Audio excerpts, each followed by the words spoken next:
We are back with some more of the mystery book, and now we are starting on chapter 4. Then came COVID-19. So let us begin, shall we? The more I study the globalists, the more I conclude they act a lot like that annoying used car salesman who will say anything to keep you from getting off the lot without making a purchase. It's World War I, we need globalism. It's the Great Depression, we need globalism. It's World War II, we need globalism. It's the Cold War, we need globalism. It's the 1970s, and with the World War II order breaking down, we need globalism. It's 2001, and there's a war on terror. We need globalism. It's 2016, and technology is changing things. We need globalism. It's 2020, and there's COVID-19. We need globalism. However, before I get to the response of Klaus Schwab and the World Economic Forum, I need to get a few things out of the way. It's my personal belief that the mainstream narrative of SARS-CoV-2 and COVID-19, SARS-CoV-2 and COVID-19 is filled with so many lies, it's difficult to detail all of them. Let me simply go over a few of the things I believe.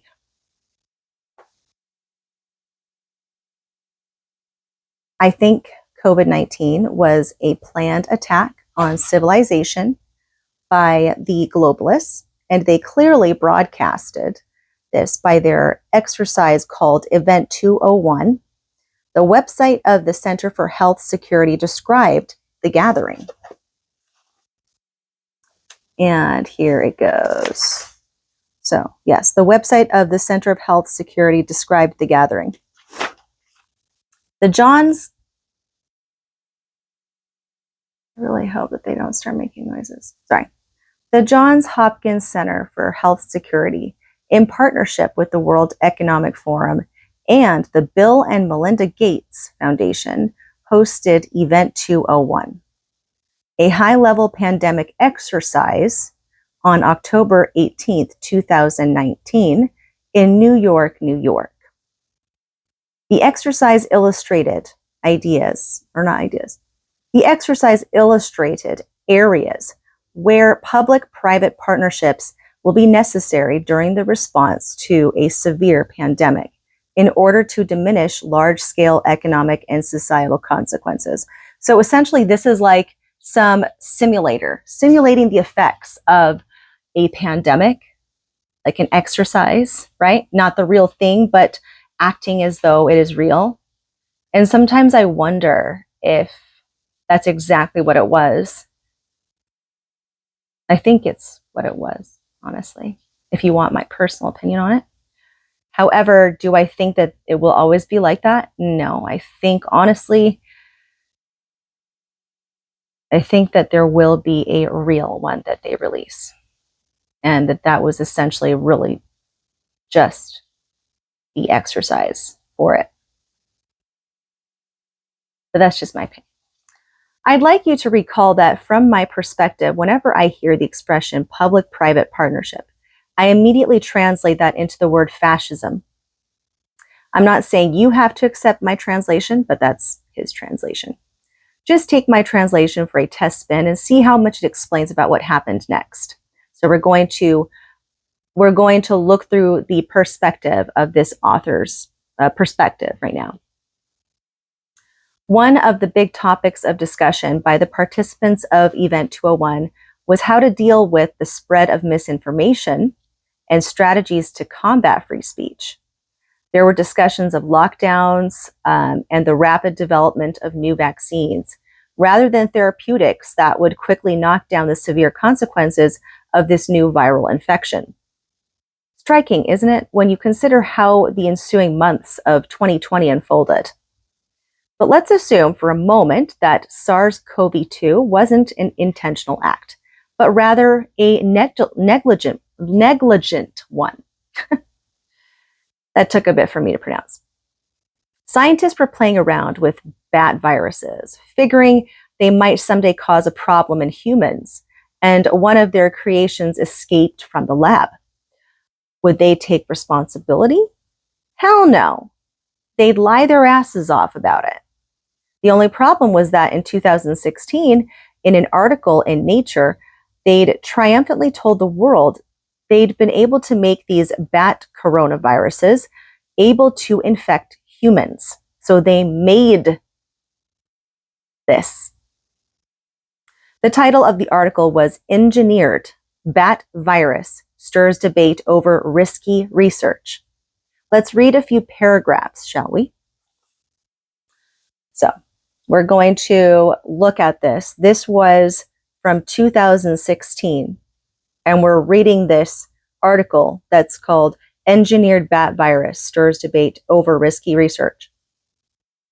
An experiment that created a hybrid version of a bat coronavirus, one related to the virus that causes SARS, severe acute respiratory syndrome, has triggered renewed debate over whether engineering lab variants of viruses with possible pandemic potential is worth the risks. In an article published in Nature Medicine on the 9th of November, scientists investigated a virus called SHC-014, which is found in horseshoe bats in China. The researchers created a chimeric virus made up of surface proteins of SHC-014 and the backbone of a SARS virus that had been adapted to grow in mice and to mimic human disease. The chimera infected human airway cells, proving that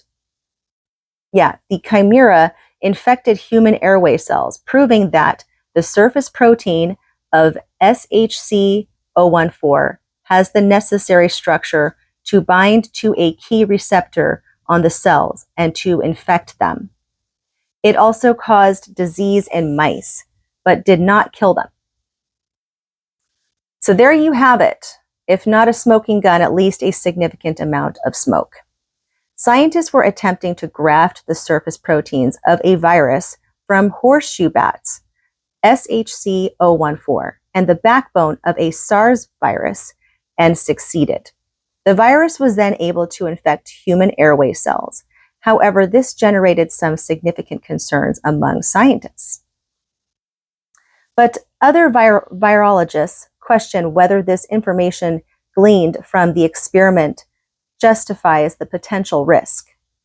Although the extent of any risk is difficult to assess, Simon Wayne Hobson, a virologist at the Pasteur Institute in Paris, points out that the researchers have created a virus that grows remarkably well in human cells. If this virus escaped, nobody could predict the trajectory, he says. This argument is essentially a rerun of the debate over whether to allow lab research that increases the virulence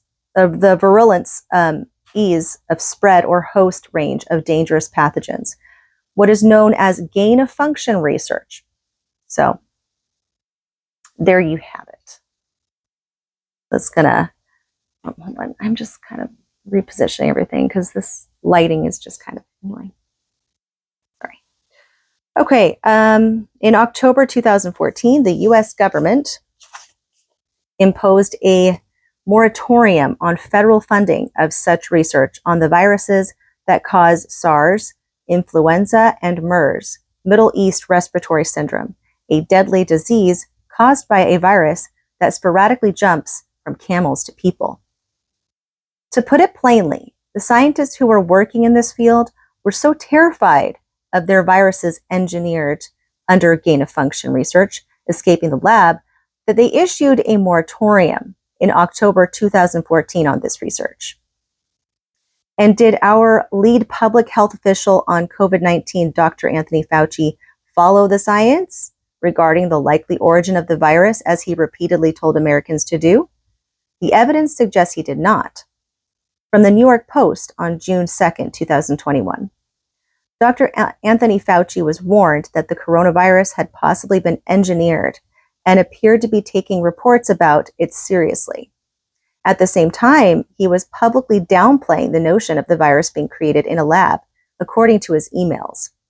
Meanwhile, Fauci, America's top expert in infectious diseases, also got a personal thank you for backing the natural origin theory from the head of a nonprofit that used a $3.4 million government grant to fund research at the Chinese lab suspected of creating the virus, the emails show. Is it a coincidence that Dr. Anthony Fauci, our country's top infectious disease specialist, lied about the possible origins of this virus, and that the most powerful organizations in the world, including Johns Hopkins University, Klaus Schwab's World Economic Forum, and the Bill and Melinda Gates Foundation, worked together on Event 201, which envisioned just such a scenario? Possibly. But let's say I haven't quite proved my claim to your satisfaction. Let's go further down the list of mistakes made by Dr. Fauci. Next, there's the question of how to respond to the virus. And again, Dr. Fauci seems pretty determined not to engage in a scientific give and take, but to act in ways more befitting an authoritarian regime of scientists. The first rule of an authoritarian is to silence the opposition, which it appears Fauci and the head of the National Institutes of Health, Dr. Francis Collins, did. In fact, the allegations against these two men were so egregious that the editorial board of the Wall Street Journal felt compelled to write an opinion piece about the issue on December 21st, 2021. In public, Anthony Fauci and Francis Collins urged Americans to follow the science. In private, the two sainted public health officials schemed to quash dissenting views from top scientists. That's the troubling but fair conclusion from emails obtained recently via the Freedom of Information Act by the American Institute for Economic Research. The tale unfolded in October 2020 after the launch of the Great Barrington Declaration, a statement by Harvard's Martin Kulldorff, Oxford's Sunetra Gupta, and Stanford's Jay Bhattacharya against blanket pandemic lockdowns. They favored a policy of what they called focused protection of high-risk populations, such as the elderly or those with medical conditions. Thousands of scientists signed the declarations if they were able to learn about it. There's the setup that any good globalist would be salivating over. Anthony Fauci and Francis Collins sit atop the public health pyramid of America, distributing billions of federal dollars to their favorite researchers and projects. In the mind of the typical globalist, this is a recipe for success. But even in science, the democratic, free-thinking urges prevail. Not all the top people in science will go along with the consensus. In fact, the best scientists are usually those who ruthlessly question the prevailing narrative and assumptions. And if they're brave enough to stick their necks out, as did Harvard's Kulldorff, Oxford's Gupta, and Stanford's Bhattacharya, they're going to cause some disruption, which they did. It's at moments like this when the question can be answered: what will the globalists do to those who don't agree with them? The answer: they'll try to ruin them, as the Wall Street Journal piece reported. They didn't please the lockdown consensus enforced by public health officials and the press. Dr. Collins, the director of National Institutes of Health until Sunday, sent an email on October 8, 2020 to Dr. Fauci, the director of the National Institute of Allergy and Infectious Diseases. This proposal from the three fringe epidemiologists seems to be getting a lot of attention, and even a co-signature from Nobel Prize winner Mike Levitt at Stanford. There needs to be a quick and devastating published takedown of its premises, Dr. Collins wrote. Is it underway? So yeah, that kind of shows how they did not want to allow that questioning. So they were looking for other avenues to counteract it so that it could be prevent it from being released from others who had questions about it. It's difficult to read this opinion piece from the Wall Street Journal and come away with anything but the impression that these alleged scientists are not any different from warring mafia dons or corporate raiders using underhanded tactics to take down the competition. In the 19th century, when there was a dispute over who should be given credit for the theory of natural selection, Charles Darwin or Alfred Russel Wallace, a public debate was held in London, England, by the Linnean Society on July 1st, 1858, to settle the question. Would it have been so difficult in 2020 to have these scientists debate the issue of lockdowns and other public measures, health measures, on a 3-hour public Zoom call? Millions would have tuned into that debate, and we would have all been better informed. The Wall Street Journal opinion piece continued their critique. These researchers weren't fringe, and neither was their opposition to quarantining society. But in the panic over the virus, these two voices of science used their authority to stigmatize dissenters and crush debate. A week after his email, Dr. Collins spoke to the Washington Post about the Great Barrington Declaration. This is a fringe component of epidemiology, he said. This is not mainstream science. It's dangerous. His message spread, and the alternative strategy was dismissed in most precincts. This effort by Collins and Fauci can seem puzzling to the average person, but when you view it through the lens of globalism and technocracy, the idea that scientists, engineers, and managers are best situated to make the important decisions in society, it all becomes clear. They don't believe in free and open debate because they don't trust you to make the right decision. This becomes remarkably clear in a bizarre statement made by Dr. Fauci as he found himself under attack by a few brave Republicans and media outlets. On CBS, Dr. Fauci said Republicans who criticize him are really criticizing science because I represent science. That's dangerous. He isn't science. And it's also dangerous for scientific officials to mobilize to quash dissent, without which it's easy to make tragic mistakes. A scientific debate over pandemic policy was and still is in the public interest, especially during a once-in-a-century plague. Rather than try to manipulate public opinion, the job of health officials is to offer their best scientific advice. They shouldn't act like politicians or censors, and when they do, they squander the public's trust. It's articles like this one from the Wall Street Journal that confirm my belief that much more was going on with COVID-19 than we were led to believe. Fauci and Collins strike me as a little different than the generals who lied about our progress on Vietnam, Iraq, and Afghanistan. For the sake of clarity, let me tell you what I consider to be the most likely explanations for what happened during the COVID-19 crisis. I consider the most likely scenario to be that COVID-19 was released on purpose by the globalists to terrify us into accepting their authoritarian rule, complete with dangerous vaccines that would kill or maim a large part of the population, requiring further government support.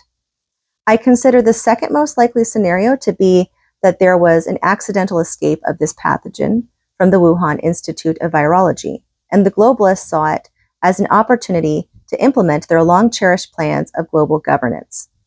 I consider the least likely scenario to be that this was somehow a natural outbreak in Wuhan, China, especially since the bats who carry the precursor to this virus lived hundreds of miles away, and that the authorities and globalists were taking the measures they did because they genuinely believed they were justified by the unprecedented nature of the emergency. In what follows, I will not argue for scenario number 1 or 2, even though I believe either to be the most likely explanation. When people engage in horrendous violations of the public's trust, as they did during the Vietnam War, Iraq, and Afghanistan, it can take decades before the majority of the public actually sees the truth clearly. Nobody likes to believe they've been betrayed by their leaders. It isn't because people are stupid that they believe so many of the lies of our ruling class. It's because they're good people who get up and do the hard work of society with honor and dignity. They cannot imagine the minds of those who do not do the same. They require an overwhelming amount of evidence to finally accept that certain people are just evil. Therefore, I'm not going to deal with the question of whether SARS-CoV-2 was a man-made organism released either intentionally or by accident. I am going to treat the COVID-19 crisis as an act of God, like an earthquake or flood, and show you that even under this generous interpretation, the globalists have embraced a terrifying plan for humanity's future. And I think I'm going to leave it there. And, we'll just, like before, read chapter 4 and have it split up in different parts. But that's the first part of chapter 4. Hope you guys liked it. Until next time.